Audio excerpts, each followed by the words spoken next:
Hello everyone. Hello everyone. I'm going to make a video about, it starts with a poem by Lee Poe, one of, if not my favorite poet ever. He was a political exile slash wanderer poet kind of type, from, was it 8th, 7th century China? Maybe 8th, 7th, 8th century China. I don't remember what dynasty it was. It might have been the Tang dynasty. But a really, really, really cool poet. So, I think he is my favorite poet. This one's called The Summit Temple. So let's go ahead and read it by Lee Poe. The Summit Temple by Lee Poe. Tonight I stay at the Summit Temple. Here I could pluck the stars with my hand. I dare not speak aloud in the silence, for fear of disturbing the dwellers of heaven. Now, that poem right there, the way I read it, I felt was kind of weird, but I like it. I like it a lot. And the reason I like it is because it really hits a core life belief of mine. And it's written in my notes here. Obviously, you can't see my notes, and even if you could, you probably couldn't read it because my handwriting is terrible. But it's written in my notes. I don't even know if I can read it, honestly. Poems that make me feel in awe, tender, ecstatic, and just in love with life in general, just for being alive. That's what Lee Poe reminds me of, that kind of tender, warm, ecstatic energy of just being alive and just being in awe of life. And that's something that's like one of my core, probably my deepest convictions about life, is just life itself is a wonderful mystery. It's like just inherently such a gift. I know in the past I've acted very negatively with myself. I've been a negative person, but deep down I believe I'm truly a positive person. But deep to the core of my being, I think everyone is to a certain extent.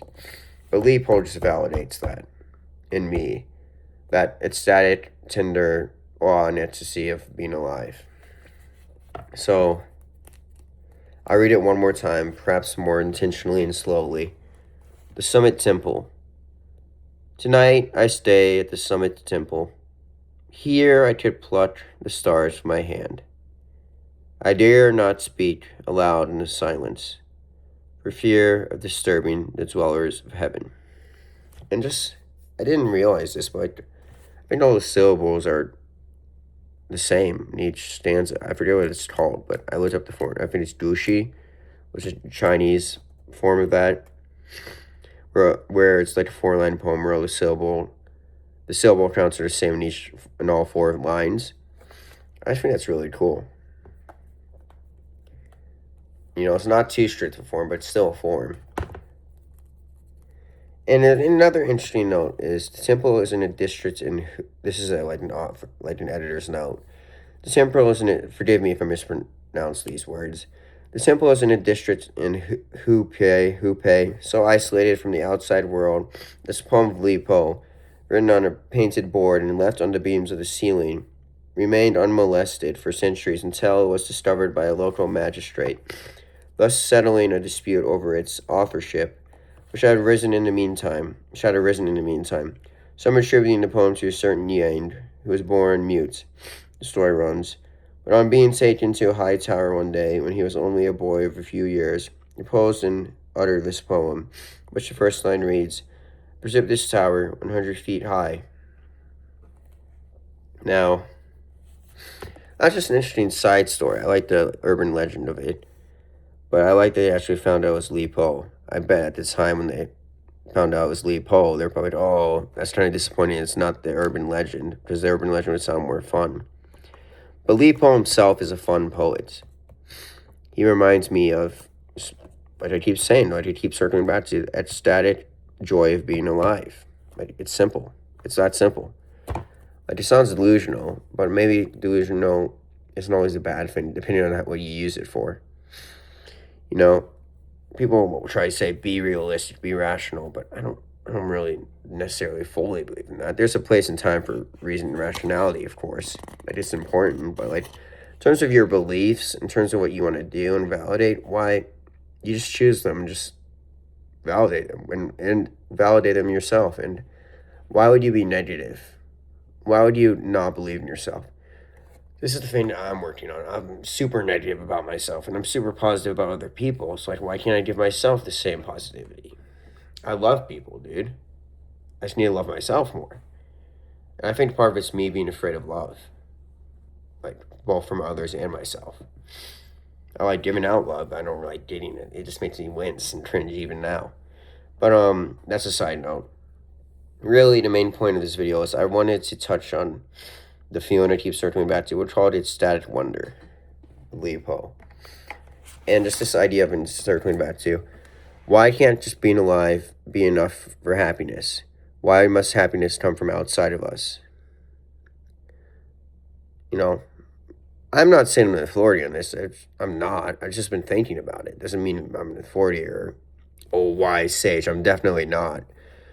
At the same time, I've been really thinking intently about this. Like, who made the rule that happiness comes from outside of us? Who made the rule that we must earn happiness? I think you build happiness, but you don't earn it. I think happiness is internal. Mindset, action, choice, fulfillment. It's an internal mindset, action, choice. It's also a viewpoint. I just think some people did it naturally. Well, I think I'm naturally like romantic towards, in my viewpoint towards life, a childlike wonder kind of type of thing. And has its benefits and downsides. If you don't ground it, it's really bad, from my personal experience. But I'm grounding it now, and it's like actually kind of cool and beneficial. But why why is the opportunity of life itself, not even the opportunity, but life itself, not enough to be happy about?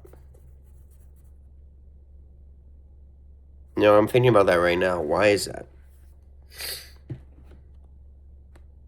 I guess a fear counterpoint to that is like, are we meant to just exist? I'm like, no. But at the same time, why do we put our happiness in things outside of our existence? I think you can do both. I think you can be happy about the fact, just based on the fact that you exist, and you can be happy in what you do. You know, I think my dad's right about this. I think happiness is a choice. It is. You know, it takes time to build it, but it takes time to build anything. You know, you gotta be patient with yourself, and that's one of my advice. I'm not patient with myself. No matter Leopold's poem, just that viewpoint of the world, that awe and wonder and childlike wonder viewpoint of the world. It's just, it's something I relate to heavily. I love it. So, if I have any message, like I'm an authority figure, I'm not, to both myself and others, is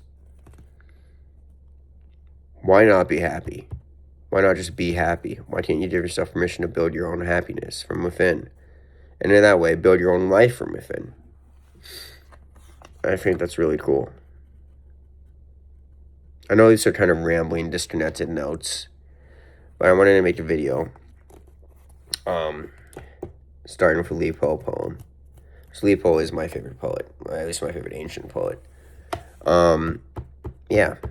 So thank you all for listening. Peace out. Love y'all. Bye.